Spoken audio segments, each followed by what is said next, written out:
തദ്ദേശ തെരഞ്ഞെടുപ്പ് പ്രഖ്യാപനത്തിന് മിനിറ്റുകൾക്ക് മുൻപ് കോഴിക്കോട് കോൺഗ്രസിലാണ് ആ നാടകീയ രംഗം അരങ്ങേറിയത്. കോർപ്പറേഷൻ കൌൺസിലർ അൽഫോൺസ രാജിവെച്ച് ആം ആദ്മി പാർട്ടിയിൽ ചേർന്നു. MLA-മാരും മേയറും പങ്കെടുത്ത പൊതുപരിപാടിയുടെ വേദിയിൽ കയറിയാണ് രാജിക്കത്ത് കൈമാറിയത്. ആ സീൻ നമുക്കൊന്ന് കാണാം. അതിന്റെ ഭാഗമായിട്ടാണ് നമ്മൾ ഈ മാറ്റങ്ങൾ ആ കാലഘട്ടത്തിൽ ഉണ്ടാക്കിയിട്ടുള്ളത്. നിലനിർത്താൻ പറ്റിയൊരു ഒരുപാട് സാധന സാമഗ്രികളുണ്ട്, അതേപോലെ ഫോട്ടോകളുണ്ട്. അതൊക്കെ ഉള്ളിൽ വെച്ചുകൊണ്ട് ഇതിനെ ഏറ്റവും നല്ല ഒരു മ്യൂസിയമാക്കി മാറ്റണം എന്നുള്ളത് അതാണ് ഇപ്പോൾ യാഥാർത്ഥ്യമായത്.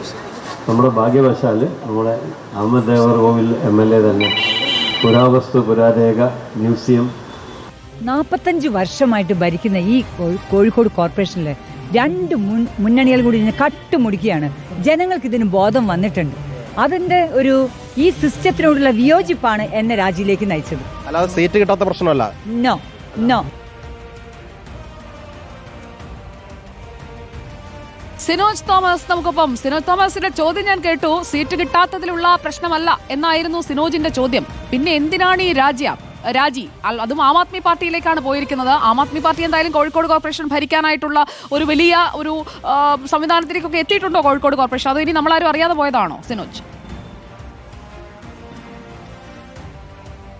അറിയാതെ പോയതല്ല സുജയ പാർവതി, ഗുഡ് ഈവനിങ്. അത് എത്തിയിട്ടില്ല എന്നത് യാഥാർത്ഥ്യം തന്നെയാണ്. ഏതായാലും അവരൊരു കൈ നോക്കാൻ വേണ്ടി തീരുമാനിച്ചിരിക്കുന്നു. ഓപ്പറേഷൻ ചൂൽ എന്നാണ് ഈ ഓപ്പറേഷന് അവർ പേരിട്ടത്. അങ്ങനെയാണ് നടക്കാവിലെ കോൺഗ്രസിന്റെ കൗൺസിൽ കൂടിയായ അൽഫോൺസ ടീച്ചർ അവരെ ചാക്കിട്ട് പിടികൂടി അവരുടെ പാളയത്തിൽ എത്തിച്ചിരിക്കുന്നു. അതായത് തെരഞ്ഞെടുപ്പ് പ്രഖ്യാപിക്കാൻ വെറും 10 മിനിറ്റ് മാത്രം ബാക്കി നിൽക്കുകയാണ് കോർപ്പറേഷൻ ഓഫീസിൽ രാജിവെക്കാൻ വേണ്ടി എത്തിയത്. പക്ഷെ നമ്മളും ആ സമയത്ത് അവിടെ എത്തി. പക്ഷേ അവിടെ മേയറോ അല്ലെങ്കിൽ സെക്രട്ടറിയോ അല്ലെങ്കിൽ അസിസ്റ്റന്റ് സെക്രട്ടറി ആരും തന്നെ ഉണ്ടായിരുന്നില്ല. കാരണം തെരഞ്ഞെടുപ്പ് പ്രഖ്യാപിക്കും മുൻപ് തന്നെ പലതരത്തിലും ഉദ്ഘാടനം ചെയ്ത് തീർക്കാനുള്ള തിരക്കിലായിരുന്നു ഉദ്യോഗസ്ഥരൊക്കെ തന്നെ. അങ്ങനെയാണ് ഈ പൊതുപരിപാടി നടക്കുന്ന പഴയ കോർപ്പറേഷൻ ഓഫീസിന്റെ വേദിയിലേക്ക് എത്തുകയും 12 മണിക്ക് മുൻപ് തന്നെ രാജിവെക്കണമെന്ന ഒരു നിർബന്ധമുള്ളത് കൊണ്ട് തന്നെ ആ തോട്ടത്തിൽ രവീന്ദ്രൻ MLA സംസാരിക്കുകയായിരുന്നു. അവിടെ കയറി മേയർക്കും ഒപ്പം തന്നെ അസിസ്റ്റന്റ് സെക്രട്ടറിക്കും ഈ രാജിക്കത്ത് കൊടുത്തത്. അവർക്കും പെട്ടെന്നൊന്നും മനസ്സിലായില്ല എന്താണ് ചെയ്യുന്നതെന്നുള്ളത്. പിന്നീടാണ് കത്ത് വായിച്ചപ്പോഴാണ് രാജിക്കത്താണെന്ന് മേയർക്ക് മനസ്സിലായത്. ഏതായാലും സെക്രട്ടറിക്ക് ഒരു കോപ്പി കൊടുത്തേക്ക് എന്ന് മേയർ പറയുകയും ചെയ്തു.